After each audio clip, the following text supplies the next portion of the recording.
Bekashade mbumbulu sikhatsi lesidze waqala kutshelwa nga-2017 kepha kamange athembe. Kepha lenkinga ibuye lomnyaka ngalesikhatsi atshelwa ukuthi alungise matisi wakhe. Sibonelelo sakhe sahulumende kanye nesibonelelo sokunakekelwa kwemtukulu wakhe wendvombatane samiswa ngenxa yokungacondzani kwemininingwane yakhe. Ude kwathi kupheleni kwa-2019 ndabizelwa umphathi waselibode ozondicazulela yonke into bathi bona bohlulekile. Ufike naye wandixela lonto wathi mandilapha ekhaya wandifonela wathi utshado kunditshatile ayikho enye indlela kuba umtshado wabantu ababini xa betshatile omnye xa engasekho abantu abakwazi ukuqhawula. Litiko letasekhaya lithi litawugijimisa luphenyo lwabo. Kepha kulinzeleke kube nenkinga njengoba leminye imininingwane seyisentshetshwa ngobuchwepheshe besimanje.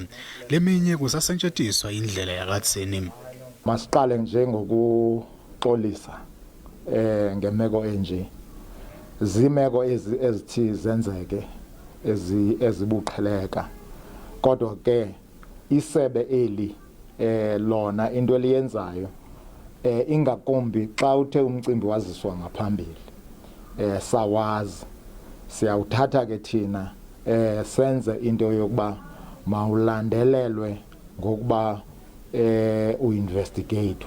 Andimfuni lo Solomon mfanakhe ndingamaziyo ndingazange nditshate. Ndicela uba nguNomachule Philda Qalunge i-ID yam le ndayenzayo ngalo nyaka ndawenza ngayo oko ndinguye ndiyenze kudala le ID kudala ndinale ID ndiyenze ngo-98. Leli tika likaveti ukuthi mingaki imishado mbumbulu lesebenza ngayo.